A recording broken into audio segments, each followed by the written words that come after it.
Yes, gentlemen. Yeah. Yeah, you're one of my heroes. Recently, I became aware of the case of Anthony Hall, thanks to someone who's in this room right now, who's one of the researchers. He's a historian at a university in Alberta. His name escapes me. But there seems to be a concerted effort to smear people who take anti-Zionist positions and also positions investigating the possibility that many recent terrorist attacks have been false flag operations, including someone like Kevin Barrett. Now, the attack on Anthony Hall was, it got him suspended without pay from the university, and then the Canadian Association of University Teachers investigated and vindicated him, and then took action against the university. So it cost them. What I'm asking is, now that we see a greater effort on the part of Zionist agents, many of them covert, to smear people who are questioning the Israeli project of oppression, and we see some pushback, do you see any larger shift coming in that maybe the Zionists have gone too far, as oppressors often do? Well, and of course there's the book, We Will Not Be Silenced, put together by Robinson and Griffin, I'm sure. Have you read My Promised Land by Irish Levy? What's that? My Promised Land. It's bogus, full of shit. well, actually, on that topic, Four Books published a response by me to Ari Shabbat. You can get it in the back. I couldn't go along with your uncivil language, but I agree with the content. Uncivil language? No, the woman who said Ari Shabbat was full of feces. But the content I agree with. I think one has to be careful about generalizations about the current state of academia as it pertains to the Israel-Palestine conflict. It's there are subtleties that one has to attend to, I think.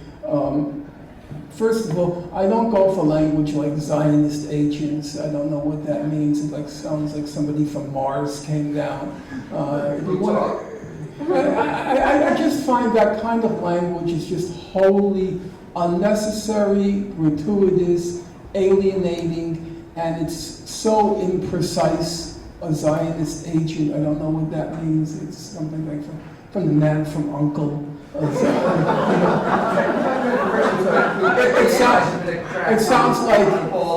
It sounds like thrush, if you remember the man from U.N.C.L.E. There are people who are fanatically supportive of Israel and have engaged in all sorts of strong-arm tactics to get their way. But we have to be clear about the full picture. The full picture is it's much more difficult right now in academia, among the academic community. It's much more difficult nowadays to be pro-Israel than pro-Palestinian. The sentiment on U.S. college campuses has radically changed. A lot of people like to pretend that they're such martyrs to the cause because they have taken on the Palestinian cause. It's a crock. It takes no courage whatsoever to be supportive of Palestinians in a college campus now. I see people like Judith Butler, in her leather outfits and the zippers. You can see she got the whole thing on the Madison Avenue or somewhere, and pretending to be so courageous. It's nonsense. It takes no courage whatsoever among the academic community. Where there is a huge problem is that the pro-Israel supporters for a long time, they commanded public opinion on the college campus. So they thought that they could win any battle on the college campus in open debate against the supporters of Palestinians, because the Palestinian side was so poorly understood and was poorly documented. It's now changed. And so on college campuses, the supporters of Israel have given up on trying to win the battle for public opinion. They know they've lost it.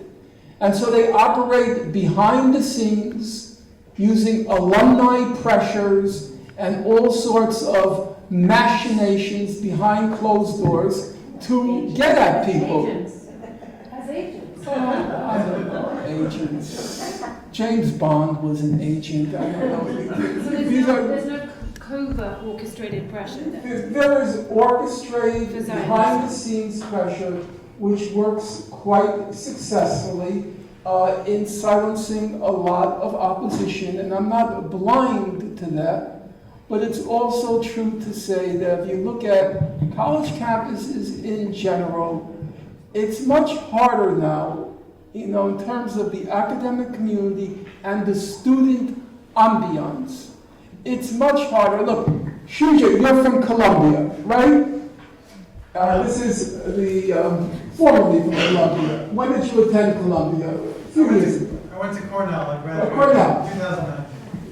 And Cornell is a Jewish Ivy League. Cornell and Columbia have a much larger Jewish percentage than most Ivy Leagues. I think U.N.C.L.E. also. But was it harder to be pro-Israel or pro-Palestinian among faculty there? I mean, I was in the humanities, but I didn't know anyone who was pro-Israel. Yeah, that's the truth. You don't know anybody. That battle, we should be grateful for it. That battle has been won. Yeah. It's very hard now on a college campus to be pro-Israel. Joy Karega. What about Joy Karega? Karega of Oberlin. Yes, I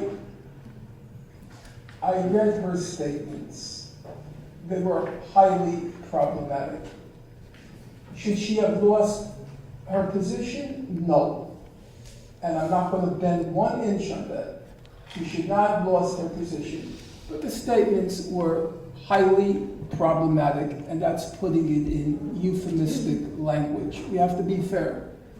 But at Columbia, and I'm talking about the Jewish Ivy Leagues, Columbia, Cornell, you couldn't find a person who was pro-Israel. That's half the picture. The other half, which is true, behind the scenes, with the alumni contributions, yes, it's a very big problem. It's a very big problem. And now they're absolutely ruthless.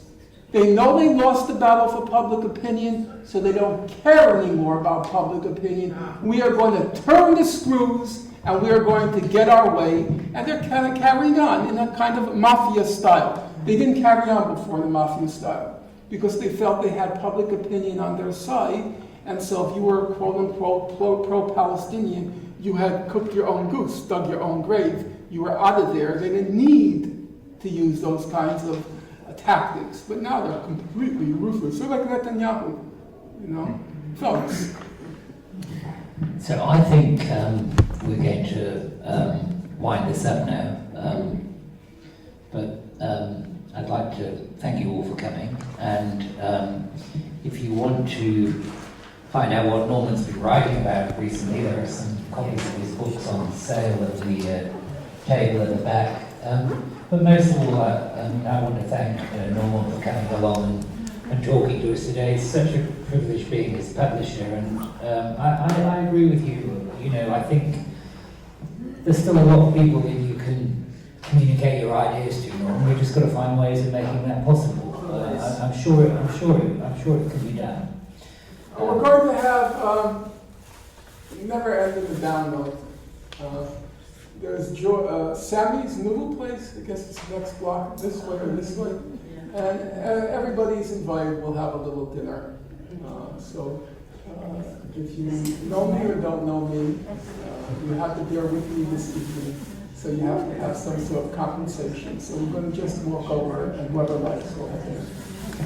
Thanks very much.